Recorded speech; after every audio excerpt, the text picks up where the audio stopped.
I've been reading a bit of poetry lately. I've rediscovered and come across Dylan Thomas. And one of his lines of poetry has been bouncing around in my head a good deal. Do not go gentle into that good night. Rage, rage against the dying of the light. I couldn't figure out for a while why this was bouncing around in my head so much. It's a nice sounding line, but there's got to be something else behind it. And I look at the times we live in, and we live now in a particular time through a particular circumstance that is certainly very trying for all of us. And we have many people telling us what to do. We have many voices claiming authority, claiming that we should listen to what they say, do what they say as they instruct. And some of them may even be correct. I will grant this. I don't think all of them are correct, but some of them may even be correct. So the question that each of us at some point has to wrestle with is, well, how do I know? How do I know which voice to trust and which to disregard? How do I know what is the correct thing to do? And our readings today, our first reading in our gospel, speak to this dilemma. We see something interesting happen in both the first reading and the gospel. In the first reading, we see these 72 elders who are supposed to receive God's Spirit, and only 70 show up to the place and time, but all 72 receive the gift of prophecy. And the other two who are out among the people in that particular moment begin to prophesy. And the people around them have an interesting reaction. They say, but these two are not with the others. Do they have authority? Should we listen to them? So of course they go to Moses, and Joshua says, well, we should stop them from talking. They are not with us. They should be silenced. And Moses gives an interesting response. Are you jealous of me? Not even of me. Are you jealous for me? Why should we stop these two? We should listen to what they say and then decide if what they say is in keeping with the Spirit of God. We are each called to use our judgment, to use our reason and our intellect to understand if those things we are hearing from authority figures match with the Spirit of God. At the end of the first reading, Moses makes this wish. He says, would that all of God's people had the spirit of prophecy. Would that all of God's people were filled with the Spirit. Today after Mass, we're going to baptize two babies. We have Nicholas and we have Jackson. And in the formula of baptism, we will call the Spirit upon them. We will give to them the spirit of priest, prophet, and king, the three offices which Christ has. All of us who are baptized have the spirit of prophecy, just as Moses wished, which means all of us who are baptized have the spirit and the duty of discernment. We look at the gospel, and again we see something similar. John comes to Jesus and says, look, there are people over there doing great deeds of power in your name, but they are not with us. They do not belong to our group. Should we stop them? And Jesus reminds them even more directly than Moses did, do you think that somebody who does powerful deeds in my name can then act against me?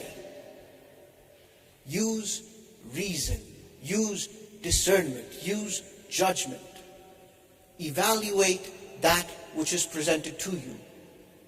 Use that Spirit of God that is given to you to make sense of these things.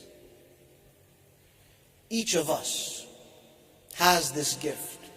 Each of us is given the ability to reason. Each of us is given the spirit of right judgment and understanding in confirmation. These are the gifts we ask for. These are the gifts we receive. We should not abandon them. To sacrifice our judgment for somebody else's is to sacrifice the fundamental gift of being human. Never substitute someone else's judgment for yours. Listen to input, certainly. We all need information, and many people have much more information than we have. Take that input and discern with it. Now, to discern requires us to be people ready to do that work.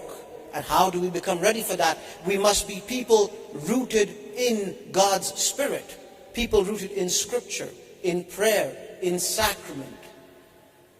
People willing to set aside our own wishes to really understand what is before us. And that is demanding work of each of us. And that is tiring work. And because it is tiring work, it is very tempting for us to say, look, it's too much for me to do right now. I'm exhausted. I'm just going to do what this person says. It's easier. I have to think less. Remember, if somebody floods you with so much information that you cannot think clearly, it's a fairly good sign somebody's trying to trick you. Take time away, rest, rejuvenate yourself, and then use discernment to figure out what information needs your attention and what can be set aside. And then use that spirit of discernment that we are all given to understand what is God's will, to understand what is good and right and just. But we must never tire of doing that work. To tire of that is to sacrifice our humanity. To tire of that is to go gentle into the good night.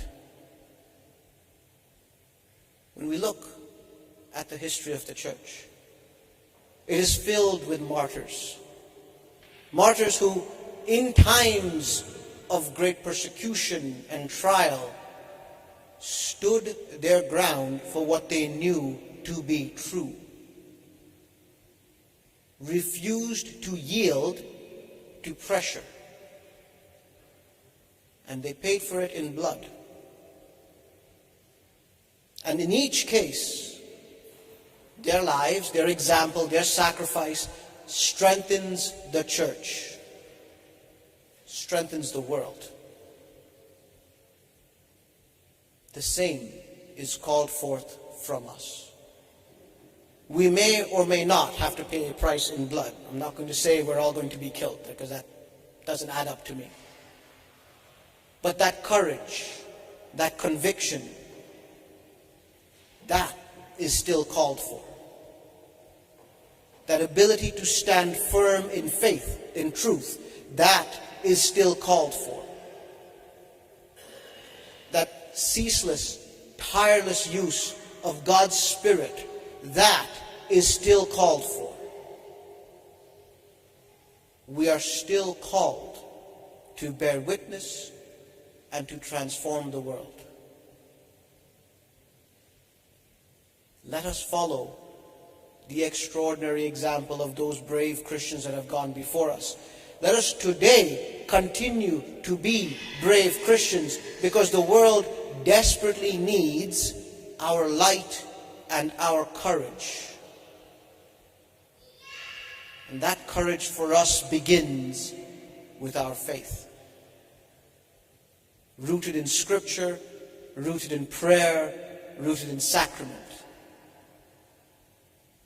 It requires us to be people of conviction. And none of us gets to use the excuse, I am too young, I am too old, I am too weak, I am too tired. The Spirit doesn't care about those things. The Spirit of God acts through the young, the old, the weak, the tired, the lame, the sick. It doesn't matter. The Spirit of God acts when we are willing to let it. Let us be people of that conviction. Let us be people on fire with God's Spirit. Let us not go gentle into the good night. Let us rage against the dying of the light. God bless you all. Of knowledge.